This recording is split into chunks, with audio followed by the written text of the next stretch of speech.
Chapter 19.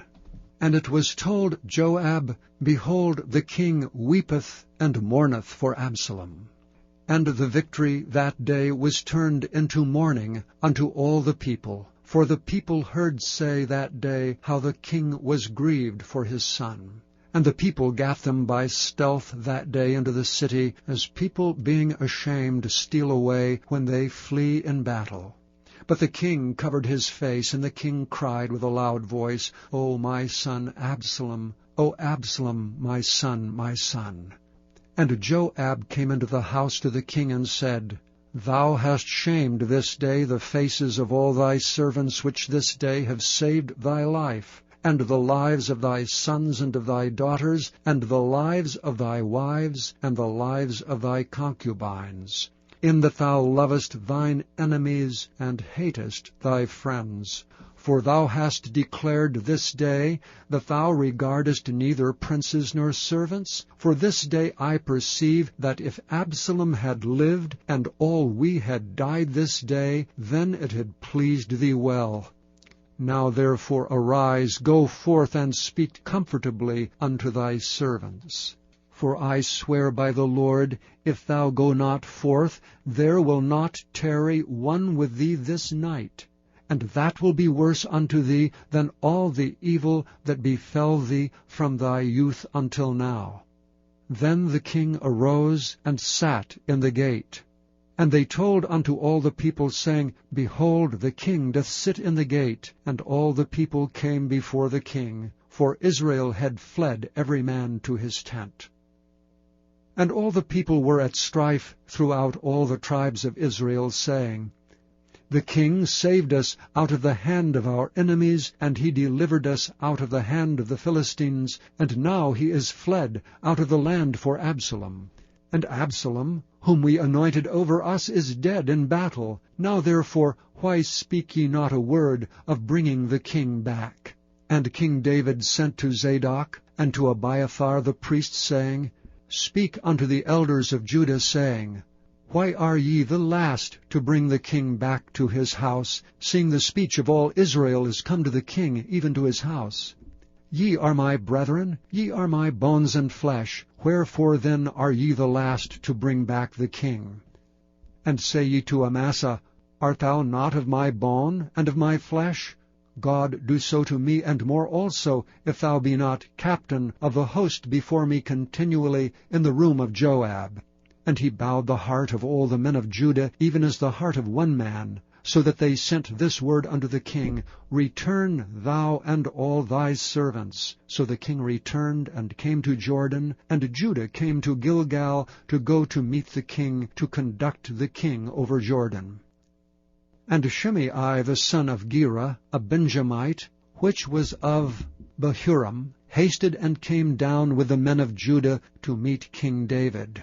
And there were 1,000 men of Benjamin with him, and Ziba, the servant of the house of Saul, and his 15 sons and his 20 servants with him, and they went over Jordan before the king. And there went over a ferry boat to carry over the king's household, and to do what he thought good. And Shimei the son of Gera fell down before the king as he was come over Jordan, and said unto the king, Let not my lord impute iniquity unto me, neither do thou remember that which thy servant did perversely the day that my lord the king went out of Jerusalem, that the king should take it to his heart. For thy servant doth know that I have sinned. Therefore, behold, I am come the first this day of the house of Joseph to go down to meet my lord the king. But Abishai the son of Zeruiah answered and said, Shall not Shimei be put to death for this, because he cursed the Lord's anointed? And David said, What have I to do with you, ye sons of Zeruiah, that ye should this day be adversaries unto me? Shall there any man be put to death this day in Israel? For do not I know that I am this day king over Israel? Therefore the king said unto Shimei, Thou shalt not die. And the king sware unto him. And Mephibosheth, the son of Saul, came down to meet the king, and had neither dressed his feet, nor trimmed his beard, nor washed his clothes, from the day the king departed until the day he came again in peace. And it came to pass, when he was come to Jerusalem to meet the king, that the king said unto him, Wherefore wentest not thou with me, Mephibosheth? And he answered, My lord, O king, my servant deceived me. For my servant said, I will saddle me an ass, that I may ride thereon, and go to the king, because thy servant is lame. And he hath slandered thy servant unto my lord the king. But my lord the king is as an angel of God. Do therefore what is good in thine eyes. For all of my father's house were but dead men. For all of my father's house were but dead men before my lord the king. Yet didst thou set thy servant among them that did eat at thine own table. What right therefore have I yet to cry any more unto the king? And the king said unto him, Why speakest thou any more of thy matters? I have said, Thou and Ziba divide the land. And Mephibosheth said unto the king, Yea, let him take all, forasmuch as my lord the king is come again in peace unto his own house. And Barzillai the Gileadite came down from Rogelim, and went over Jordan with the king to conduct him over Jordan. Now Barzillai was a very aged man, even 80 years old, and he had provided the king of sustenance while he lay at Mahanaim, for he was a very great man. And the king said unto Barzillai, Come over with me, and I will feed thee with me in Jerusalem. And Barzillai said unto the king, How long have I to live, that I should go up with the king unto Jerusalem? I am this day 80 years old, and can I discern between good and evil? Can thy servant taste what I eat or what I drink? Can I hear any more the voice of singing men and singing women? Wherefore then should thy servant be yet a burden unto my lord the king? Thy servant will go a little way over Jordan with the king, and why should the king recompense me with such a reward? Let thy servant, I pray thee, turn back again, that I may die in mine own city, and be buried by the grave of my father and of my mother. But behold, thy servant Chimham, let him go over with my lord the king, and do to him what shall seem good unto thee. And the king answered, Chimham shall go over with me, and I will do to him that which shall seem good unto thee. And whatsoever thou shalt require of me, that will I do for thee. And all the people went over Jordan. And when the king was come over, the king kissed Barzillai and blessed him, and he returned unto his own place. Then the king went on to Gilgal, and Chimham went on with him, and all the people of Judah conducted the king, and also half the people of Israel. And behold, all the men of Israel came to the king, and said unto the king, Why have our brethren, the men of Judah, stolen thee away, and have brought the king and his household, and all David's men with him, over Jordan? And all the men of Judah answered the men of Israel, Because the king is near of kin to us. Wherefore then be ye angry for this matter? Have we eaten at all of the king's cost? Or hath he given us any gift? And the men of Israel answered the men of Judah, and said, We have 10 parts in the king, and we have also more right in David than ye. Why then did ye despise us, that our advice should not be first had in bringing back our king? And the words of the men of Judah were fiercer than the words of the men of Israel. Chapter 20. And there happened to be there a man of Belial, whose name was Sheba, the son of Bichri, a Benjamite, and he blew a trumpet and said, We have no part in David, neither have we inheritance in the son of Jesse. Every man to his tents, O Israel. So every man of Israel went up from after David, and followed Sheba the son of Bichri, but the men of Judah clave unto their king from Jordan even to Jerusalem. And David came to his house at Jerusalem, and the king took the 10 women his concubines, whom he had left to keep the house, and he put them in ward, and fed them, but went not in unto them. So they were shut up unto the day of their death, living in widowhood. Then said the king to Amasa, Assemble me the men of Judah within 3 days, and be thou here present. So Amasa went to assemble the men of Judah, but he tarried longer than the set time which he had appointed him.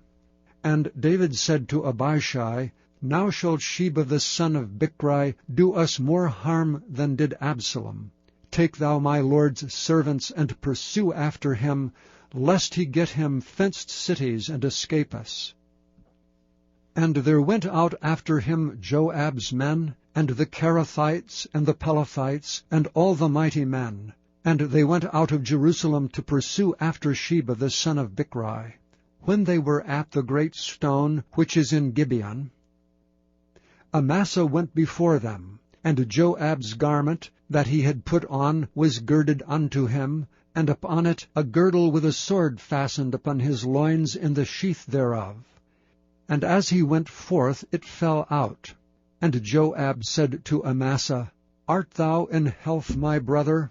And Joab took Amasa by the beard, and with the right hand to kiss him. But Amasa took no heed to the sword that was in Joab's hand, so he smote him therewith in the 5th rib, and shed out his bowels to the ground, and struck him not again, and he died. So Joab and Abishai his brother pursued after Sheba the son of Bichri. And one of Joab's men stood by him, and said, He that favoureth Joab, and he that is for David, let him go after Joab. And Amasa wallowed in blood in the midst of the highway. And when the man saw all the people stood still, he removed Amasa out of the highway into the field, and cast a cloth upon him, when he saw that every one that came by him stood still. When he was removed out of the highway, all the people went on after Joab, to pursue after Sheba the son of Bichri. And he went through all the tribes of Israel unto Abel, and to Beth-maachah, and all the Berites, and they were gathered together, and went also after him. And they came and besieged him in Abel of Beth-maachah, and they cast up a bank against the city, and it stood in the trench. And all the people that were with Joab battered the wall to throw it down. Then cried a wise woman out of the city, Hear, hear, say I pray you unto Joab, Come near hither, that I may speak with thee. And when he was come near unto her, the woman said, Art thou Joab? And he answered, I am he. Then she said unto him, Hear the words of thine handmaid. And he answered, I do hear. Then she spake, saying, They were wont to speak in old times, saying, They shall surely ask counsel at Abel, and so they ended the matter. I am one of them that are peaceable and faithful in Israel. Thou seekest to destroy a city and a mother in Israel. Why wilt thou swallow up the inheritance of the Lord? And Joab answered and said, Far be it from me, that I should swallow up or destroy. The matter is not so, but a man of Mount Ephraim, Sheba the son of Bichri by name, hath lifted up his hand against the king, even against David. Deliver him only, and I will depart from the city. And the woman said unto Joab, Behold, his head shall be thrown to thee over the wall. And the woman went unto all the people in her wisdom, and they cut off the head of Sheba the son of Bichri, and cast it out to Joab. And he blew a trumpet, and they retired from the city, every man to his tent. And Joab returned to Jerusalem unto the king. Now Joab was over all the host of Israel, and Benaiah the son of Jehoiada was over the Cherethites and over the Pelethites, and Adoram was over the tribute, and Jehoshaphat the son of Ahihud was recorder, and Sheva was scribe, and Zadok and Abiathar were the priests, and Ira also the Jairite was a chief ruler about David. Chapter 21. Then there was a famine in the days of David 3 years, year after year. And David inquired of the Lord, and the Lord answered, It is for Saul, and for his bloody house, because he slew the Gibeonites. And the king called the Gibeonites, and said unto them, Now the Gibeonites were not of the children of Israel, but of the remnant of the Amorites, and the children of Israel had sworn unto them. And Saul sought to slay them in his zeal to the children of Israel and Judah. Wherefore David said unto the Gibeonites, What shall I do for you? And wherewith shall I make the atonement, that ye may bless the inheritance of the Lord?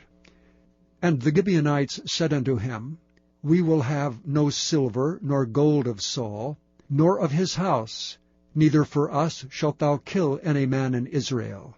And he said, What ye shall say, that will I do for you. And they answered the king, The man that consumed us, and that devised against us that we should be destroyed from remaining in any of the coasts of Israel, let 7 men of his sons be delivered unto us, and we will hang them up unto the Lord in Gibeah of Saul, whom the Lord did choose. And the king said, I will give them. But the king spared Mephibosheth the son of Jonathan the son of Saul, because of the Lord's oath that was between them, between David and Jonathan the son of Saul. The daughter of Aiah, whom she bare unto Saul, Armoni and Mephibosheth, and the 5 sons of Michal, the daughter of Saul, whom she brought up for Adriel the son of Barzillai, the Maholathite, and he delivered them unto the hands of the Gibeonites, and they hanged them in the hill before the Lord. And they fell all 7 together, and were put to death in the days of harvest, in the first days in the beginning of barley harvest.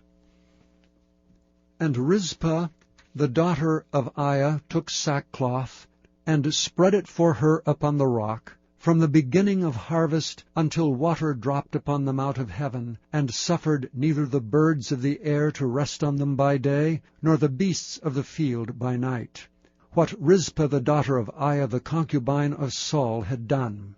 And David went and took the bones of Saul, and the bones of Jonathan his son from the men of Jabesh-Gilead, which had stolen them from the street of Bethshan, where the Philistines had hanged them, when the Philistines had slain Saul in Gibeah. And he brought up from thence the bones of Saul, and the bones of Jonathan his son, and they gathered the bones of them that were hanged. And the bones of Saul and Jonathan his son buried they in the country of Benjamin in Zelah, and the sepulchre of Kish his father, and they performed all that the king commanded. And after that God was entreated for the land. Moreover, the Philistines had yet war again with Israel, and David went out, and his servants with him, and fought against the Philistines, and David waxed faint. And Ishbi-Benob, which was of the sons of the giant, the weight of whose spear weighed 300 shekels of brass in weight, he being girded with a new sword, thought to have slain David. But Abishai the son of Zeruiah succored him, and smote the Philistine, and killed him. Then the men of David sware unto him, saying, Thou shalt go no more out with us to battle, that thou quench not the light of Israel. And it came to pass after this, that there was again a battle with the Philistines at Gob. Then Sibbecai slew Zaph, which was of the sons of the giant. And there was again a battle in Gob with the Philistines, where Elhanan the son of Jeareh-Oregim, a Bethlehemite, slew the brother of Goliath the Gittite, the staff of whose spear was like a weaver's beam. And there was yet a battle in Gath, where was a man of great stature, that had on every hand 6 fingers, and on every foot 6 toes, 24 in number. And he also was born to the giant. And when he defied Israel, Jonathan the son of Shimeah, the brother of David, slew him. These 4 were born to the giant in Gath, and fell by the hand of David, and by the hand of his servants.